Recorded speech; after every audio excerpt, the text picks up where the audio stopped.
Si Bims TV, pag-birthday na naman. O kaya magkakaalamanan na safe si Bims TV. Naisip ko kung pag-usapan ba natin about sa pipe. Bomba Street ulit tayo dadaan. Oh shit, nakalimutan ko pala magdala ng face mask. Nagbablog ka siya, nagbablog ka. Shoutout po sa girlfriend ko, Janine Nakabili. Sana all. Si 10 years baka may nakukonfuse. Kasi yung iba po, bakit ako 5 years lang? Bakit ako? Happy birthday tomorrow.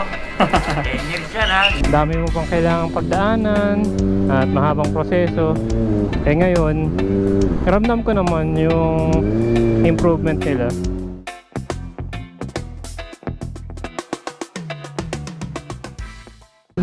Yo, what's up mga ports? So, dito na naman tayo sa walang katapusan na daan na to. Kung familiar kayo palagi sa aking vlog. Ngayon kasi June 17, one day before our birthday. Yun, nakaka na. Si Bims TV, pag-birthday na naman. Kukunat na naman. Hindi, ibig sabihin lang noon, one day before yung expiration ng ating lisensya. Tatry natin ngayon mag-buzzer beater na renew. Sana makapag-renew tayo kahit na yan yung oras sa mag-alas 10 na. Nang yan, nagpa-alarm kasi ako ng 7 kaso di kinaya. Pero ngayon, papakita ko lang din sa inyo kung ano nga ba yung updated steps nila kapag magre-renew ng lisensya. Kasi nga ngayon, di ba, meron na nung 10 years validity. Tingnan natin kung si Bims TV ba ay pasok sa 10 years na yun. Kasi ako mga tol, nagka-violation naman na ako pero hindi siya yung LTO level. Yung mga ano lang, barangay municipal level lang siguro yun. Kaya nung chinek ko yung sa LTO portal, wala naman nakalagay na demerit points. So, mamaya magkakaalamanan kung legit nga ba na safe si Bims TV or pasok sa 10 years validity. Ayun nga, on the way tayo sa LTO Makati. Naisip ko kung pag-usapan ba natin about sa pipe. Hindi ko sure kung may sisingit ko ba ngayon yan. Pero let's see kung meron tayong makausap na LTO doon, di ba? Para lang din masagot yung ibang katanungan ng iba dyan. So yun, let's go. Bomba Street ulit tayo dadaan. Pero dahil maaga pa, panigurado wala pa yung mga hyper keto dito. Ay, nakakabisit na din si food ko. Pansin nyo ba? Parang iba yung poses ko. Ayun nga mga tol, balikan ko na lang kayo pag nandun na tayo sa LTO. Ilang minuto na lang. Let's go. Boom, boom.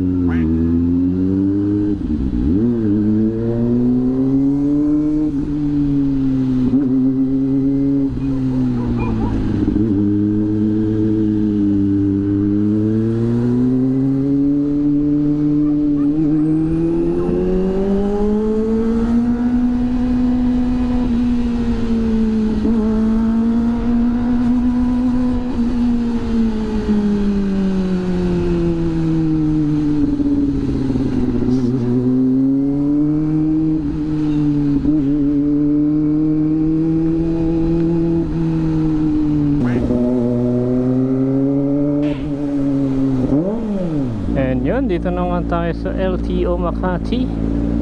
Naku po, mukhang madami pa atang tao. Kayari tayo nyan, pumuslit lang tayo sa work eh.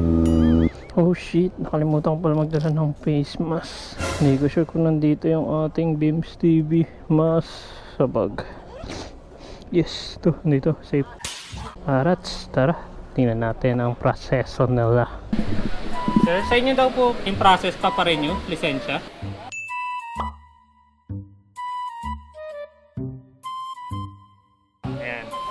Okay na ako sa exam tapos na-pass naman po eh. Pameding lang kayo, paprint na kayo para one stop shop lang. Sige po, thank you po. Ang kailangan is pa-medical din tayo. Hanapin natin si Jassy. Tapos ipaprint natin yung online examination certificate na yung pasado natin. Madali lang naman yung exam na yun eh. Actually, noong April ko pa siya tinake. Online exam lang naman yun. So, Jassy Medical Clinic. A few inches later. Alright, so yun, bawal mag-video pero dahil tapos na. Yan, shoutout na lang kanila sir. Shoutout nga po pala sa Justin Medical. Shoutout po sa girlfriend ko, Janino Kabili. Sana all. Sige ba? Thank you sir. Sige sir, Alright, medical secure. Pa-print naman natin yung CDE form, yun yung online exam. 12 seconds later.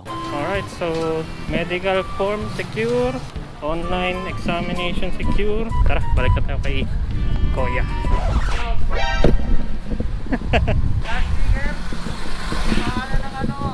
Ito.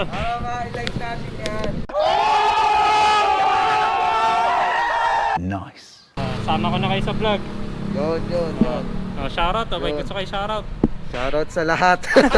Mag-iingat kayong lahat. Yan. Alright. Vince TV. Alright, sige Okay, sir. salamat Thank you. po. Ingat din, ingat. Salamat. Ito po, may medical na po tsaka yung form, yung online. Nagbablog ka siya, nagbablog ka. Haba. Kasi ito.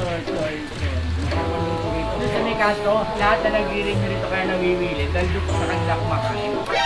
Bukod sa mura na, masarap pa. Ano pangalan mo? Para may sa Facebook. Ayaw mo mai-vlog. Sige po, thank you sir. Yeah, salamat ha. Thank you po. Sabi mo lang na masarap ang pagkain dito sa Makati. Matik yan. Doon yan, Nena. Tara. Sarap po. O, diba? Ganyan ka-friendly mga tao dito sa Makati. So, sana, pag dumating po dito, magandang umaga sa inyo, ha? Okay, sana po pag dumating kayo dito, meron na kayong mga portal. Bakit po? Kasi minsan, hindi po minsan, yun po yung mas mabilis na process. Pagdating po rito, kagaya ni Sir, ilalagin na lang po, dire-diretso na. So, yun po yung purpose nung meron na kayong exam, may portal na kayo. Unlike yung pupunta dito, saka pa natin ipoprocess, saka pala kayo mag-exam, medyo matagal eh. Though hindi lahat marunong, okay lang. Pwede sa LTO yun. Nag-guide po kami ron. Ayan. Basta kailangan kumpleto na agad kayo para mabilis talaga yung Yes, process. opo. Pero if ever, kaya hindi po lahat naka-Android. Ang tawag Oo, nga. walang access. Ano ba tawag doon sa mga phone, sir? Yung iba po, iPhone, yes, Android. iba po digital pa rin. Tama ba? Yung Tama. keypads pa rin. So, nandito ang LTO para tumulong. Yun. Yan po ang purpose namin. Okay, yung 10 years, paliwanag lang din po. Si 10 years, baka may nakukonfuse. Kasi yung iba po, bakit ako 5 years lang? Bakit ako? Naka-generate po kasi yan. Kapag meron po kayong alarm na dati previous, 2016, hanggang sa present, pumapasok po siya dun sa 5 years lang. So wala nakiklik. Pero kung ang tao po, wala talagang alarm, makikita nyo naman yung link ng 5 and 10. Tinawag na agad. Wala pang 2 minutes for payment. 255. For releasing na tayo. 250. Window 1. Yes sir, ang bilis lang. A few inches later. Tinawag na tayo. Releasing time. Releasing time. Releasing time. Picture tsaka fingerprint palang pala yun. Hindi pa pala releasing. Yun. After 30 minutes siguro. Release na. No. Tatawagin ka ni Window 5 para i-play po. Another fingerprint lang pala. Hintayin to release sa Windows 5. Wait.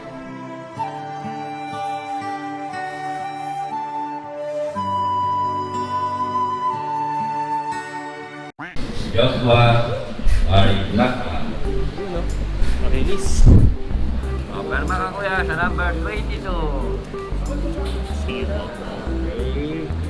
Happy birthday tomorrow. 10 years ka na. Yun o. 18 ka. Thank you sir. Officially 10 years. Alright, so yun. Okay na tayo. Bye bye LTO. Hindi nyo ako mahuhuli for today. Gago! O, diba? Pwede yung pipe ni Lego. Hindi sinita. Yun nga mga tol. Bali, ang overall breakdown natin sa process ng pag-renew. Una, dapat nakapag-exam na kayo online. Para pagdating nyo dito, okay na, wala na kayong problemahin ganun. Tapos, pangalawa, pa-medical na rin agad kayo. Meron din naman yan for nigurado sa mga LTO branch sa inyo eh. So kahit doon na lang din kayo magpa ano. Next step yun na, punta na kayo sa LTO mismo and bayad tapos hintayin nyo na lang yung release. Ganun lang kabilis mga tol yung proseso ng pag-renew. Actually siguro mga 1 oras din, natagalan lang sa mismong waiting na i-release yung mismong lisensya. Pero overall saglit lang talaga.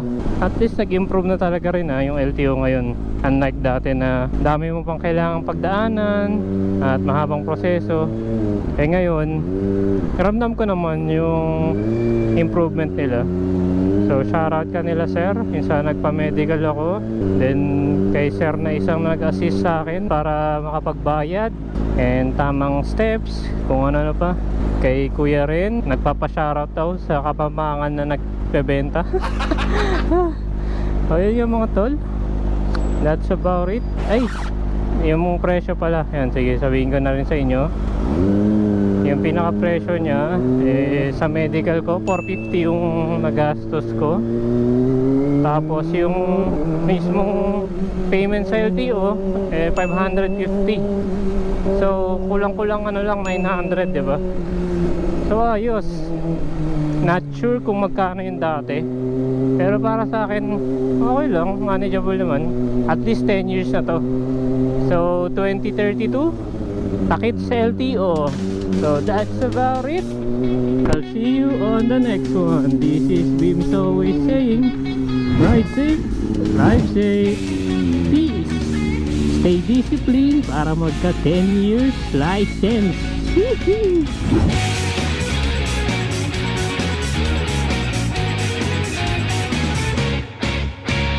Shoutout sa lahat.